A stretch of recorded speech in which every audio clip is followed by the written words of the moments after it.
नमस्कार सर्वांना. सर्वप्रथम मी खंडेलवाल सर, मी दिलगिरी व्यक्त करतो आणि तुमची माफी मागतो की तुमच्या नियमाचा थोडासा भंग करतो. सर्व रसिक मित्रांना मी सांगू इच्छितो, माझ्या आयुष्यातील हे पहिलं कवी संमेलन आहे आणि कवी संमेलनामध्ये माझे जे तोडके मोडके 4 शब्द आहेत ते मांडण्याची संधी मला सुनील खंडेलवाल सरांनी इथं उपलब्ध करून दिली. गेल्या वर्षी मी खुर्चीवर बसून तुम्हा सर्वांच्या कविता ऐकत होतो आणि ती ऐकून 4 शब्द मी लिहायला शिकलो आणि लिहिल्यानंतर संगीता मॅडमला ऐकू घातलो आणि माझ्या गुरुवर्य सुजाता पोपलवार यांना ऐकू घातलो. त्यांनी मला बोलले की तुम्ही जा आणि कविता सादर करा. खुर्चीवरून स्टेजवर पाठवण्याचं कार्य केलेल्या संगीता मॅडम यांचे मी पण आभार मानतो. तर येत असताना गाडीत मंद गावा लागत होता. सहज सुचलं होतं मला.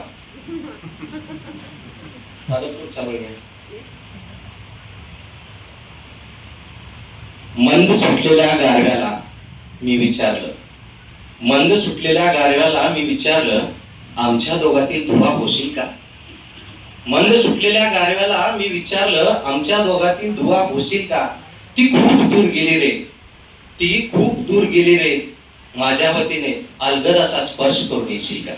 वा वा वा. धन्यवाद. नंतर मी माझी एक कविता आहे, सुकलेली जखम. प्रेमात तुझ्या मी पूर्ण मुरलो होतो, प्रेमात तुझ्या मी पूर्ण मुरलो होतो, तू माझी मी तुझा याच कल्पनेत होतो. ठरलं तुझं न माझं, ठरलं तुझं न माझं, निवांत ठिकाणी जाऊ. ठरलं तुझं न माझं, निवांत ठिकाणी जाऊ. तन आणि मनाने दोघे एकरूप हो. आठवतात मला इथे, आठवतात मला इथे आपण घालेले प्रत्येक क्षण. तुला कसं आठवणार, तुझं हरवलं होतं मन. हे चालू असतानाच मला अचानक जाग येते. क्षणात मला जाग आली, तू सोबत नाहीस याची जाण झाली.